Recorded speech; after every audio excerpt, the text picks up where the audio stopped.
అంగవస్త్రం. ఆరావళి కొండల్లో చిదానందుడనే ఒక యోగి ఉండేవాడు. ఒకనాడు ఆయన తన పర్ణశాలలో జపం చేసుకుంటూ ఉంటే 12 ఏళ్ల బాలుడొకడు ప్రాణభీతితో పరిగెత్తుకొచ్చి పాదాలపై పడి శరణ్జొచ్చాడు. యోగి ఆ బాలుణ్ణి లేవనెత్తి, ఎవరు నువ్వు, ఏమిటి ఆపద అని అడిగాడు. నేను జైసల్మేర్ సంస్థానాధీశ్వరుడైన బీజీరావు వారి కుమారుణ్ణి. నా పేరు దేవరాజు. శత్రువులు మా కోట వశం చేసుకొని మా తండ్రిని చంపేశారు. నన్ను చంపడానికి తరుముకొస్తున్నారు అని చెప్పాడు. యోగి వెంటనే ఒక అంగవస్త్రం తెచ్చి ఆ బాలునికిచ్చి, నీ షరాయి అంగీ విప్పివేసి దీన్ని కట్టుకో అని చెప్పి ఆ రాజపుత్రుని గుడ్డలు కనపడకుండా చూరలో దోపివేశాడు. తన జందెపు పోచులో ఒకటి తీసి పిల్లవాడి మెడలో వేసి, నీ పేరు ఏమిటి అని ఎవరైనా అడిగితే సోంబొట్లు అని చెప్పు అని సలహా ఇచ్చాడు. అంతలో గుర్రపు డెక్కల చప్పుడు వినిపించింది. అదిగో వాళ్ళే వస్తున్నారు అన్నాడు దేవరాజు. భయపడకు, నాకొక విస్తరి వేసి నువ్వొక విస్తరి వేసుకో, అన్నం తిందాం అన్నాడు యోగి. వాళ్ళిద్దరూ వడ్డించుకొని ముద్ద నోట్లో పెట్టుకునేసరికి గుర్రాల మీద వచ్చిన వాళ్ళు దిగి ఓరగా ఉన్న తలుపు తీసుకొని లోపలికి వచ్చారు. ఎవరు వారు అన్నాడు యోగి ఏమి ఎరగనట్లు. ఆయన భోజనం చేస్తున్నాడని తెలవటంతో వాళ్ళు నాలిక ఖర్చుకొని, క్షమించండి, రాజపుత్రుడు ఎవరైనా ఈ దారిన వచ్చాడేమో అని వచ్చాము అన్నారు. అందుకు యోగి, నేను వంట చేస్తూ ఇక్కడే ఉన్నానే. ఏమిరా సోంబొట్లు, చితుకుల కోసం వెళ్ళినప్పుడు నీకెవరైనా ఎదురుపడ్డారా అన్నాడు. దేవరాజు, నాకెవ్వరూ కనపడలేదు గురువుగారు, కొంచెం పులగం వడ్డించమన్నారా అని బదులు చెప్పాడు ఏమీ సంకోచం లేకుండా. గుర్రాలపై వచ్చిన వాళ్ళు దేవరాజును చూచి బ్రాహ్మణుని శిష్యుడు అనుకొని అనుమానించకుండా వాళ్ళ దారిన వాళ్ళు వెళ్ళిపోయారు. దేవరాజు యోగి పాదాలపైన పడి, స్వామి, నా ప్రాణాలు కాపాడి పుణ్యం కట్టుకున్నారు, మీ రుణం ఎలా తీర్చుకోగలను అన్నాడు. రుణం లేదు గినం లేదు, నీకు ఇక్కడ ఎంతకాలం ఉండాలని తోస్తే అంతకాలము ఉండి ఆ తర్వాత వెళ్ళి ఎక్కడైనా రాజ్యం స్థాపించుకో అన్నాడు చిదానంద యోగి. కత్తిపట్టి వీరవిహారం చేసే చేతికి అడవిలో చితుకులు ఏరుతూ కూర్చుంటే ఎంతకాలం తోస్తుంది.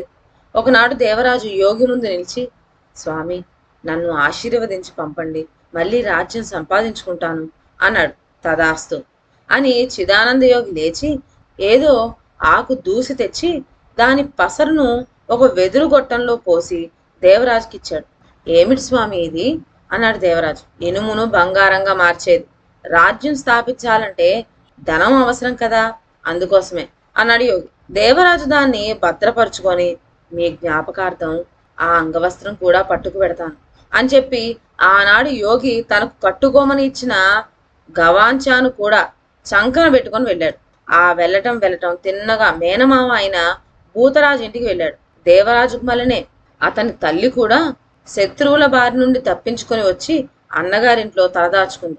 ఆమె తన కుమారుడు బ్రతికే ఉన్నాడని తెలవడంతోనే వచ్చి ఉప్పు తెచ్చి దిగదుడిచి దాన్ని నీటిలో పోసి, నాయనా, నీ శత్రువులంతా ఈ ఉప్పు మల్లినే కరిగిపోయి రూపు లేకుండా మాసిపోవాలి అని చెప్పి కౌగులించుకుంది.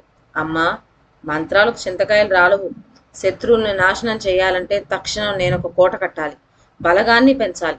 అప్పుడు దండెత్తి వెళ్ళి శత్రువుల్ని తరిమి వేసి మన జైసల్మేర్ కోట వశం చేసుకోవాలి. కోట కట్టడానికి మామయ్యని కాస్త స్థలం ఇవ్వమను అన్నాడు దేవరాజు. ఆమె అన్నను అడిగింది.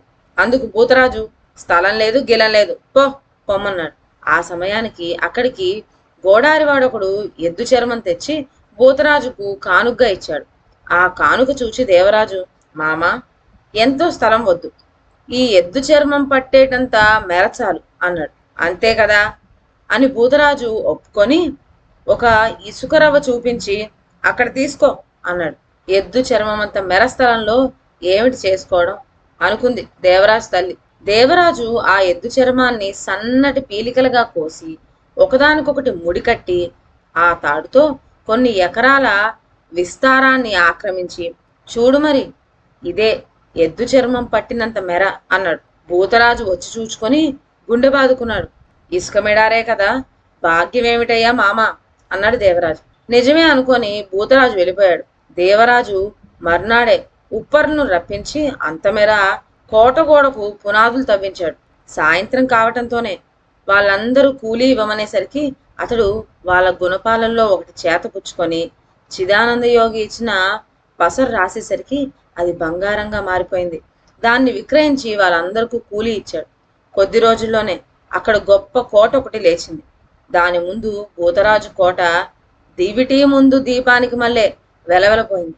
దానితో భూతరాజుకి మేనల్లుడంటే అసూయ పుట్టుకొచ్చింది. వెంటనే తన సైన్యాన్ని వెంటబెట్టుకు వెళ్ళి మేనల్లుడిని కోట ముందు నిలిచి, నా భూమి మీద కట్టావు గనక ఈ కోట నాది, మంచిగా దీన్ని నాకు వశం చేస్తావా, లేకపోతే బలం చేత లాక్కునేదా అని కేకలు వేశాడు. దేవరాజు పంపగా తల్లి వచ్చి భూతరాజుతో, ఇదేమిటన్నయ్య, నీకు మేనలుడికి యుద్ధమేమిటి? అంత నీ కోట మీద మోజుగా ఉంటే నువ్వే తీసుకో, ముందు నువ్వు కాళ్ళు కడుక్కో, నీ సైనికుల్ని కూడా లెమ్మను, కాస్త పలహారం చేదురుగాని అంది. ఏ పేచీ లేకుండా కోట తనకు చిక్కుతున్నందుకు భూతరాజు సంతోషించాడు. మేనమామ సైనికులందరికీ దేవరాజు విస్తలు వేయించి పిండి వంటలతో సహా పలహారాలు వడ్డం చేయించాడు. వాళ్ళు కడుపు నిండా తినలేచి చేతులు కడుక్కొని వచ్చేసరికి పీటల పైన ఒక్కొక్క పంచెల చాపు పెట్టించాడు. ఒక్కొక్కడు పంచి కట్టుకొని కండువా పైన వేసుకోబోయేసరికి కొంగున ఏదో బరువుగా కనిపించింది. ఒక్కొక్కడు విప్పి చూచేసరికి 100 చొప్పున వరహాలున్నాయి. ఇవెందుకు అన్నారు వాళ్ళు ఆశ్చర్యపోతూ. అందుకు దేవరాజు, మీకే వచ్చే నెల జీతం ముందుగా ఇచ్చేస్తున్నాను అన్నాడు. మా జీతం మీరివ్వడమేమిటి? అదీగాక మాకు 10 వరహాలే కదా జీతం, 100 వరహాలు ఇచ్చారే మీరు అన్నారు సైనికులు. పర్వాలేదు, ఉంచుకోండి, మనమంతా కొద్ది రోజుల్లో వెళ్ళి జైసల్మియార్ కోట ముట్టడించి వశం చేసుకోవాలి అన్నాడు దేవరాజు. సరే అన్నారు వాళ్ళు సంతోషంగా. ఈ విధంగా లంచం ఇచ్చి దేవరాజు సైనికుల్ని వశం చేసుకున్నాడని తెలవటంతోనే భూతరాజు మండిపడి వాళ్ళతో, మనం వశం చేసుకోవడానికి వచ్చింది ఈ కోటనే గాని జైసల్మియార్ కోటను కాదు, వాడిచ్చిన లంచానికి ఆశపడి నాకు ద్రోహం చేస్తున్నారా మీరు అని గద్దించాడు. ద్రోహం తలపెట్టింది మీరే కాని మేం కానే కాదు, ఈయన కష్టపడి కట్టుకున్న ఈ కోటను లాక్కోవడం కన్నా ద్రోహమే ఉంది అని ఎదురు తిరిగారు సైనికులు.